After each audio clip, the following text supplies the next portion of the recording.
طيب، بسم الله الرحمن الرحيم. السلام عليكم جميعا. يقول الشاعر: وقبيح بنا إذا قدم العهد هوان الآباء والأجداد. أنا حقيقة يعني في هذا اليوم يعني عاوز أوجه رسالة إلى أبناء الغرب، أبناء كردفان ودارفور. ولما أنا أتحدث عن الغرب أتحدث عن من كوستي إلى أقصى منطقة في غرب السودان.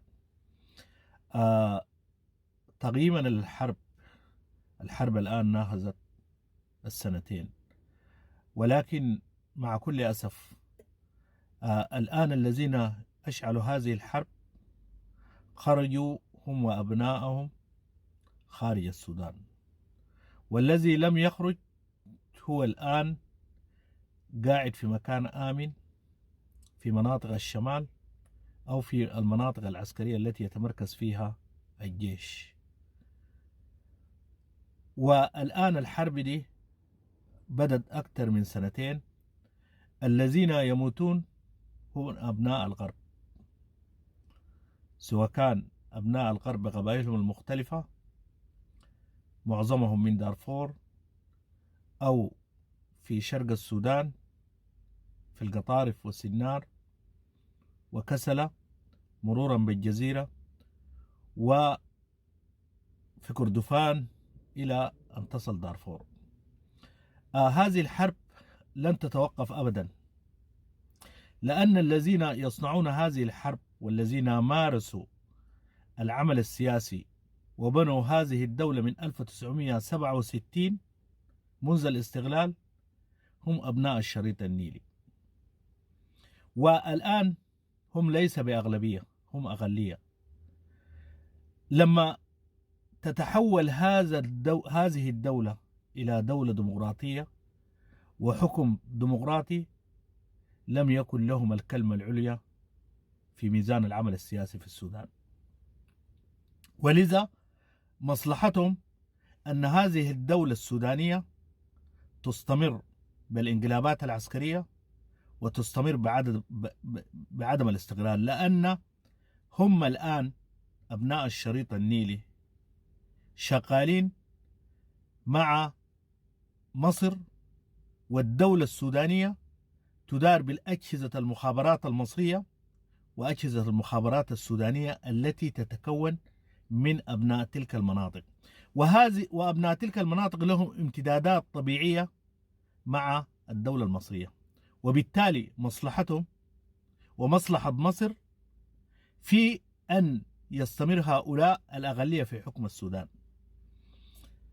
أنا أوجه رسالتي إلى أبناء الغرب: حتى الآن أنتم وقود لهذه الحرب، وحتى الآن أكثر من سنة ونص الذين يقتلون هم أبناء غرب السودان. هذا يعني أن هؤلاء الذين أشعلوا هذه الحرب، وأنا أتحدث عن الحركة الإسلامية بين قوسين المؤتمر الوطني، لم يوقفوا هذه الحرب أبدا، لأن إذا وقفت هذه الحرب في هذه الظروف هم لم يروا أنفسهم في ميزان السياسة السودانية، ولا حيشاركوا في أي جولة سياسية قابلة لإدارة الحكم في السودان. وبالتالي أتليس هم الآن حساباتهم أنتم الأكثرية والأغلبية في ميزان العمل السياسي وفي الحكم الديمقراطي. الآن أصبحت وقود لهذه الحرب. هذه الحرب أحصت معظم أبنائنا، ونحن يتمزق قلبنا دما نازفا وحسرة لهؤلاء الذين يقتلون ظلما وجورا. هؤلاء المجرمين لما سيطروا على حكم السودان قسموا قبائل السودان إلى زرقة وعرب، قسموا قبائل السودان إلى عبيد وعرب، قسموا أبناء السودان إلى أقليات وأكثرية، حتى تدخلوا في الإدارة الأهلية قسموها وبنوا لهم أجهزة. وهذا الجيش الآن الذين يدافعون عن الجيش بجهالة أنا أعلم تمام العلم إن هذا الجيش السوداني هو عبارة عن ميليشيا قبلية تلبي طموحات مجموعات معينة من القبائل. هذا البناء الهرمي الذي بني في الدولة السودانية يسهل القتل لأبنائنا. كم من مظلوم قتل في دارفور؟ 350 ألف قتيل في دارفور، أكثر من 3 ملايين في جنوب السودان. كم من مرأة مسكينة قتلت في بيتها الذي يتكون من أبسط المكونات من قش وحطب، أحرقت هي وأطفالها. الآن أنا أوجه رسالتي إلى أبناء الشعب السوداني، إلى أبناء غرب السودان. الآن اتركوا هذا القتال، والآن توجهوا لإزالة هذا الفساد الذي جسم في السودان لأكثر من 67 سنة.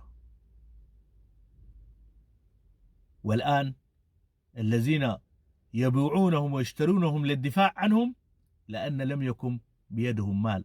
الحوية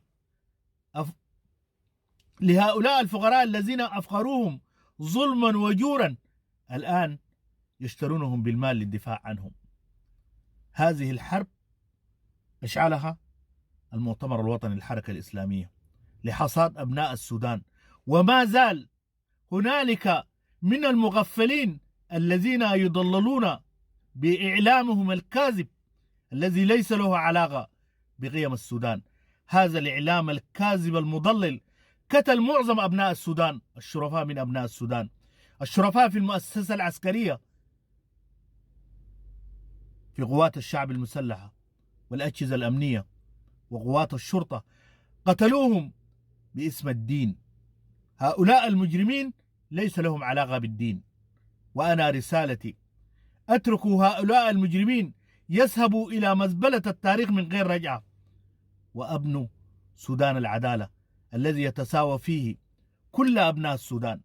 والآن الدعم السريع يقاتل عن المهمشين وعن الضعفاء وعن المساكين الذين حرقت قراهم، وعن مسكين يقتل ظلما وجورا لم يحس به معظم الناس. مسكين، امرأة مسكينة تقتل ويذبح ابنها بهذا البناء الهرم الذي بنوا هذه الأجهزة الإعلامية، وبنوا الخدمة العامة، وبنوا الخدمة المدنية، وكليات الشرطة والجيش وكل المؤسسات في الدولة السودانية بنوها. ولكن الآن هذه المؤسسات انهارت، كلها انهارت. لم تكن هنالك حكومة منذ 25 أكتوبر 1923، لم تكن منذ 1919 مرورا بهذا الانقلاب المشؤوم، لم تكن هنالك حكومة في الدولة السودانية. هذه الحكومة شرعيا سقطت. وبالتالي الآن الذين يقاتلون من هؤلاء الذين يسمونهم الجنريشن بتاعت الحركة الإسلامية الذي بنوه وبنوا كتائب الظل منه، الآن الذين يقاتلونكم هم كتائب الظل. هؤلاء الذين بنوهم لقتل أبناء السودان ولحصاد أبناء السودان. وأنا تحيتي إلى كل الشرفاء من أبناء الوطن. الآن آن الأوان أن نزيل هذا الظلم ونزيل هذا الجفاء وهذا الزبد، وما ينفع الناس يمكث في الأرض. وفي الختام لكم التحية والتقدير، والسلام عليكم ورحمة الله.